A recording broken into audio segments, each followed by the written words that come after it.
Assalamualaikum warahmatullahi wabarakatuh. Nama saya Raja Muhammad Nazarudin Beladi Jasan, nombor metrik 274764, akan membentangkan satu tugasan pembentangan video berkenaan dengan pembinaan negara bangsa mengikut perspektif di Malaysia. Konsep negara secara mudahnya boleh dirujuk kepada wilayah kewujudan kelompok manusia. Negara atau state adalah suatu unit politik yang mempunyai kedaulatan, tanggungjawab dan kuasa menjalankan hal ehwal pentadbiran sendiri. Sains politik mendefinisikan perkataan negara sebagai sekumpulan manusia yang menduduki sesebuah wilayah yang tetap berada di bawah penyelenggaraan kerajaan dan tidak tertakluk kepada kuasa luar.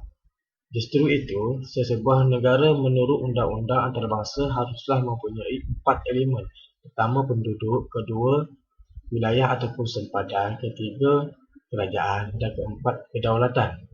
Seterusnya, konsep bangsa pula merupakan satu kelompok manusia berdasarkan ciri fizikal iaitu ras dan keturunan, serta kumpulan etnik berdasarkan ciri budaya, dan satu komuniti politik dalam wilayah tertentu. Seterusnya, proses pembinaan negara bangsa di Malaysia ialah pembinaan negara bangsa antara satu negara dengan negara yang lain adalah berbeza-beza. Proses yang perlu dilalui juga adalah panjang, berdasarkan perkembangan negara masing-masing. Walau bagaimanapun, sesebuah negara bangsa akan terbentuk apabila 4 peringkat ini dilalui. Pertama, bina negara; peringkat kedua, bina bangsa; peringkat ketiga, penyertaan rakyat; dan keempat, pengagihan nilai-nilai dalam masyarakat. Pembentukan negara dan bangsa Malaysia merupakan satu perjuangan yang masih belum selesai dalam usaha menjadikan Malaysia sebuah negara maju menjelang tahun 2020. Kita perlu berusaha ke arah membentuk sebuah masyarakat yang liberal dan bertolak ansur, tetapi pada masa yang sama bebas mengamalkan adat, budaya dan pegangan agama masing-masing. Walaupun begitu, rakyat Malaysia perlu meletakkan kesetiaan yang tidak berbelah bagi kepada negara. Reaksi masyarakat terhadap konsep negara bangsa Malaysia kerap menimbulkan pelbagai perbahasan yang menarik. Dari segi konsep, ada yang menganalisis bangsa Malaysia secara legalitis dengan menghubungkannya dengan konsep warga negara, manakala ada yang melihatnya sebagai ras. Proses dan perbahasan mendefinisikan bangsa sebagai satu komuniti politik yang terbentuk dalam sejarah yang ditautkan melalui perkongsian wilayah, budaya dan bangsa serta perasaan sebangsa. Perubahan dasar politik selepas Perang Dunia Kedua dilihat sebagai titik tolak apabila Malaya Union diperkenalkan pada 1986, di mana salah satu objektif Malaya Union ialah mewujudkan satu bangsa kewarganegaraan berlandaskan prinsip jus soli, iaitu kerakyatan berdasarkan tempat kelahiran diperkenalkan. Ini membolehkan semua warga asing yang dilahirkan di Tanah Melayu atau Singapura serta mereka yang berusia 18 tahun ke atas dan telah bermustautin di sana untuk tempoh 10 hingga 15 tahun mendapat kerakyatan mereka secara automatik. Penentangan yang berterusan daripada orang Melayu serta sokongan yang berbelah bagi daripada golongan imigran memaksa British untuk menggantikan Malaya Union dengan Persekutuan Tanah Melayu 1948. Dalam kompromi Inggeris-Melayu, British bersetuju dengan pembentukan sebuah kerajaan pusat yang kuat dan dipertanggungjawabkan ke atas semua perkara. Yang penting termasuklah soal pembangunan kebajikan, kerakyatan dan sebagainya. Namun begitu, kuasa serta kedaulatan Raja-Raja Melayu dikembalikan dan kepentingan orang Melayu terus dilindungi oleh British. Ia bertujuan mengelakkan orang Melayu menentang British secara kekerasan dan pada masa yang sama timbul kekhawatiran akan tersebar pengaruh komunis di kalangan orang Melayu.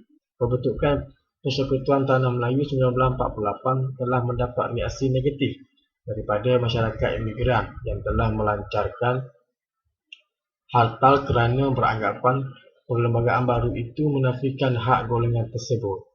Ia menyaksikan wujudnya kerjasama antara kaum yang pertama dalam politik negara. Perlembagaan rakyat yang terdiri daripada 10 prinsip telah diluluskan apabila diluluskan pada April 1947. Proses pembentukan negara bangsa itu tidak terhenti di situ, tetapi terus dimantapkan dengan pembentukan Malaysia pada September 1963. Dengan kemasukan Singapura, Sabah dan Sarawak, penggabungan tersebut telah membawa kepada satu perkembangan politik yang tegang dan diwarnai oleh sentimen-sentimen perkauman yang teramat sempit.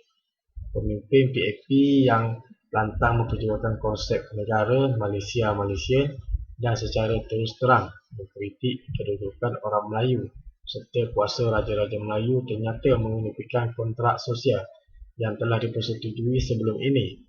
Ia seterusnya mengakibatkan penyikiran Singapura pada tahun 1965. Namun begitu, bibit-bibit perkauman mula tercetuh masih diredakan.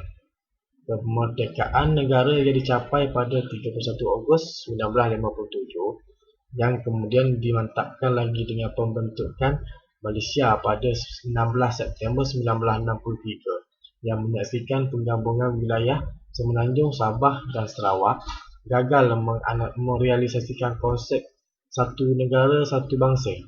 Ia jelas apabila kita masih dihantui pelbagai permasalahan yang bersifat perkauman walaupun setelah negara mencapai kemerdekaan, di mana masyarakat masih terikat dengan identiti kaum masing-masing dan tidak wujud sebarang usaha yang proaktif untuk mewujudkan satu kesamaan di kalangan pelbagai rakyat.